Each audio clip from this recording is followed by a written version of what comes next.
Hello everyone, happy February 26th, I believe. I am here on a Saturday in my classroom, and I have the biggest secret to tell you that I've been holding in all week. I've been sworn to secrecy not to tell anyone in this school, but I know I can tell my online friends because I am the youngest teacher at my school, and I've been the youngest since my first year here. I'm not 28, I'm still the youngest by a lot. And so most of my teacher friends here, they don't even have Instagram. So, hello, friends of YouTube. I've got secrets to tell you. First, I'm gonna unpack my stuff that I got from Target and the Dollar Tree. I will talk you through that really quick. And then I will tell you the secret. Easter is one of those holidays where the Dollar Tree has everything I could ever possibly want or need in life, and a lot of things that I don't need. Only bummer is now my Dollar Tree is $1.25. So, Dollar Tree. Cupcake Easter eggs for my sensory bins. Unicorn, sensory bins. Wild animal, yes. Made for Me Literacy has a zoo unit, and I am pretty sure that every single one of these animals is in that unit. So this is perfect, except for the flamingo I'm missing. Close enough. It'll be great for a sensory bin for that. And then we've been big on the puzzles, so it's kind of like a cat graphic one. And then this is real cats that have funny faces. In my classroom, we do cups, and a student lost their cup. Oh, yuck, someone's got, okay. Well, so this girl has something in her cup. It's kind of cloudy. But the boy who has the Paw Patrol cup, his has been missing for weeks, and I don't know. Maybe it got thrown away, but I bought him a new one. It's $1.25. And I have 6 kids that are in here enough that they have their own cup that they fill with water and this sort of thing. The other one that's missing, they're pretty notorious for putting in their classroom. And then I went to Target. Really, the only reason I had to go to Target was I needed a bin this size. This is the 32-quart latch style bin. It didn't necessarily need to be a latch style. I also bought a cheaper Target version bin, but I needed one that was this big. I have lots of these jumbo coloring sheets. I love to use them with watercolors with students. We have I think it's 11 by 17 size in our coffee machine. So it's so easy. It's so nice. And it fits in this size bin perfectly because I measured actually, and I never measure. And I find these every year on sale. I'm pretty sure this Crayola mod at Walmart changes out once a year, and I only know that because I work at Walmart and I'm there all the time. But when they go clearance, they usually go clearance for like $1 or $2. And so I always end up buying the ones that go clearance to add to my stash. And this isn't all of them. I have some that are stuck between the shelf and the filing cabinet, but I don't care enough to get. But now I have an actual storage solution for it instead of just everywhere, because that's what it has been, is everywhere. And that's my problem with all of my stuff, is I buy it and I have a use for it, and then I need to put it in storage for the next year that I use it. And that's my issue with everything, is I buy all these things for specific students and specific skills, and once I'm done with that skill, I have to store it away for the next student that needs that skill, or maybe for the next year that I do that unit. And I have a lot of stuff in my little room. Yes, a lot of stuff, little room. That's important. Okay, but also at Target, goldfish. We go through a lot of goldfish in my class. I like this kind and not the big carton, because we usually go through about this much in a week, and it's like the Ziploc style. Love that. Juice boxes for our store, 50 cents for the students. Kit Kats. I like to eat these as much as the students do. They're a quarter of their classroom economy money. And then Tic Tac. One of my students has $8, and he really likes these, and I need to get him to spend his money and not be flaunting it to the other students, because they're not very good at saving their money, and then they try to do IOUs, and yeah, he needs to spend his money. So he really likes these, and for $1 each, I think he'll spend some of his money on these. So all of my students have bins like this. So here's a student with like $8. It's gross over here, sorry. But everyone's money is stored in little containers like this. And then here we have our little store. Some of this is books that I have doubles of, things I bought at the Dollar Tree, things that are from my Amazon wish list. These are like Valentine's pencils that I got for like 10 cents. And so these are going to be $1. This is Velcro. So I just move the amounts around. I thought the dinosaur books would be a big hit, but they weren't. So we'll make those 50 cents. And then we'll put these right here for $1. And then if I wanted to change the amounts, like they're all Velcro, and I have extras of these, but I'm kind of lazy, and usually I just move the stuff around.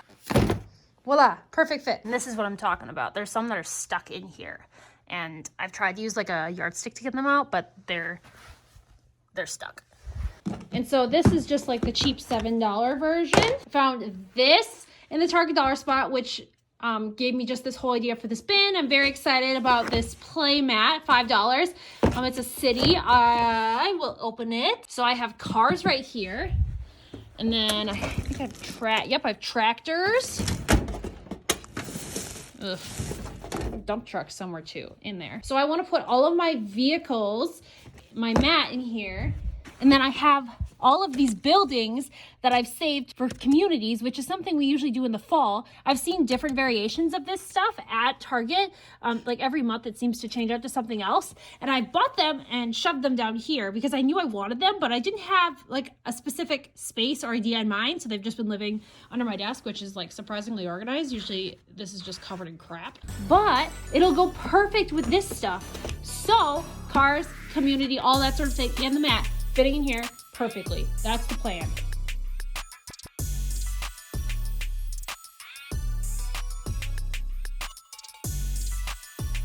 So here's our dinosaur bin. One of my students with autism stepped on the lid, so it's a little broke, but whatever, it's what insides count. So it's salt that's been dyed green and some dinosaurs. I think I showed you that last. So here's where those two bins will live, up with my other bins.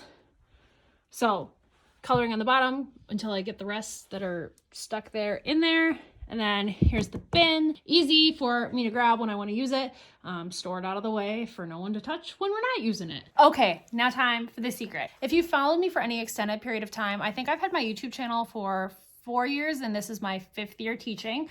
And every single one of those years, when the end of the year comes, most people just have to pick up everything and shove it in their cabinets, make sure everything is off the floor and that the top of counters and stuff are cleaned, and they put it in their built-in cabinets and they call it a day. Well, that doesn't work for me because I have carpet and all of my furniture is removable. So every single year at the end of the year, all my stuff goes out into the hallway.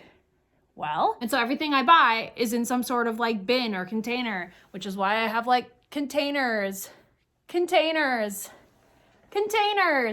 bins, just so that it's easy for me to carry. I have entire videos devoted to me taking everything in my room out. I will link last year's down below. So this year, I'm kind of moving my room twice. Why?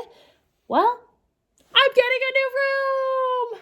I'm really sad that I put so much work into this room. So many cute like decor things, like that wall, all my like hanging things, my polka dot wall, all my like lights, my numbers, my alphabet. I'm gonna have to take everything I own out of this room, everything you see, which is an extreme amount of stuff. I teach 6th grade levels. I have a lot of stuff. I have students functioning at of a 2-month-old all the way up to 5th graders with behaviors that have normal academics, or 5th graders that have just a little bit of a reading disability, 3rd graders with math. I think I teach like 6 disability categories that are under IDEA. Like I have a lot of materials for a lot of different specific things, and that's okay. But now me and all my materials are gonna have to move. Because not only am I getting a new room, I'm getting a built-in bathroom. They're building me a bathroom. Okay, so let's go on a field trip. So I think this is the room I'm going to get. I'm showing you the top part because there's desks. But this is an extra room right now that we have 5th graders split up into because we have 33 5th graders. And while they're technically taught under one teacher and then the teacher assistant has her teaching license. So the rooms are split like ability level, and then the teachers travel between the 2 rooms, switching off on like who teaches reading and who teaches math and who teaches social studies and who teaches science. So basically next year this room will be empty and it'll probably be mine if everything goes to plan. My principal has told me that I'm not allowed to tell anyone. I am not supposed to get my hopes up. I'm not supposed to plan because just in case something goes wrong and it doesn't happen, it just doesn't want me getting my hopes up. There is a chance that it might not happen, but that wouldn't be like a money thing or like a district thing. It's just like a COVID production supply issue sort of thing. On the other side of this wall is the school bathrooms. Over there is where the plumbing for the sinks are. Again, I'm trying to not show names on these desks. So sink over here, bathrooms for the rest of the school over here. So the best case scenario is everything's okay with the plumbing and such that they can take this spot right here with these ugly original to the school from the 1960s built-in cabinets.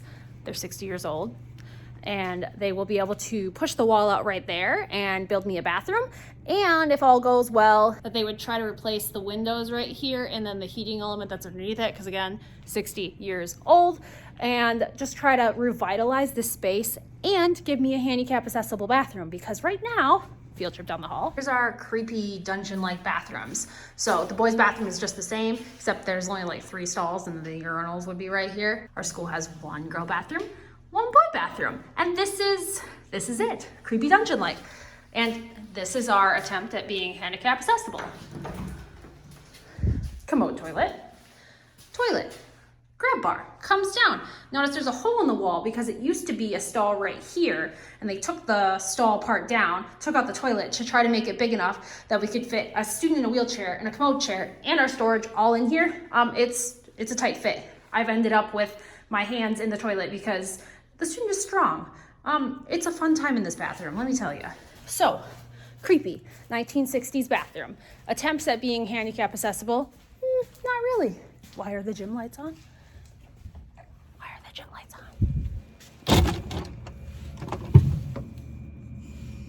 The bad thing about being here on a Saturday, creepiness. But I mean, I guess I could turn the lights on. That's my own fault. And so here we have our incredibly private area. Yes, super private, a fake wall. Normally our school counselors are over here, and then I've got this area for my student who uses a wheelchair. So the wombat chair, his walker, the commode toilet. Toilets are fun. My pair and I, we spend a lot of time around toilets these days, which needs a plug-in. And then his wheelchair is sometimes in here too. His rest space, sometimes where he's in a beanbag. His egg chair if he needs a break. There's so much going on at all times. And obviously, my friends, if you're using our friend, the baby commode toilet, and you're using this baby, like let's say you make a deposit, you need to take this bucket full of waste down the hallway. And generally, it seems when the toilet is in use, it is a busy time in the hallway. So you're not the only one in the hallway. You're carrying a bucket full of poop or pee down the hall to the bathroom. So carrying a bucket down the hall full of human waste has basically made the district buy me a bathroom. I'm not complaining. We have the 3-wheel trike here with a really great hiding method. So best case scenario is they build me a handicap accessible bathroom that the commode chair fits in, all of our various bathroom materials, plus the changing table. So depending on the plumbing and building stuff, they want to get it done this summer. So next year, I would be in a new room with a bathroom. It's the best of both worlds. But the thing is, my friends, if I'm moving out of this room, they're going to put this room into good use. And because this room used to be not 1 room, not 2 rooms, but 3 rooms, they're going to put the walls back up this summer so we have more space for visitors, counselors, social workers, just various people that provide services to our school. So that means all of my stuff has to come out of here this summer. Can't go into my room because there's going to be construction down there. Can't stay in here because there's going to be construction in here. They're putting walls up. I have to move my stuff out of here somewhere else. I'm thinking it'll probably be the library, which isn't that far away, or it'll be to the gym, which is a little bit farther. But in any case, everything in this room, literally everything, except for this wooden cabinet. That's the only thing that's going to stay in this room.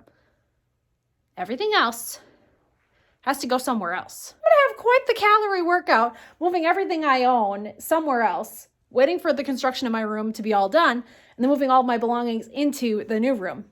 It's going to be a fun time. There's going to be a lot of classroom setup. There's going to be a lot of classroom moving. But the good thing is this room used to be 3 rooms, so everything you need is in there. We got light switch 1. Light switch 2 down there. Light switch 3 in here. There's a heat register there. There's a heat register behind these file cabinets. There's a heat register right there. There's a door here. There's a door here. There's a door behind there. There's a window there. There's a window there. There's a window there. There's 3 of everything that you need to put this room up. That's why there's these obnoxious heating vents in the floor. Not for kids to put stuff down, for ventilation for 3 rooms. So right here where this beam is where a wall used to be. So from here to here, and then this beam right here above me would be a room. So like from here over is gonna be a room. And then from like here over is a room, and here over is a room. Which is fine for people that are visiting. It would be horrible to be doing any sort of teaching in here. There's a chance that this bigger-ish space might become the counselor's room. I don't know, but I'm excited. So if everything goes to plan, building plan-wise, production, like plumbing, electricity, that sort of thing, it should all happen this summer.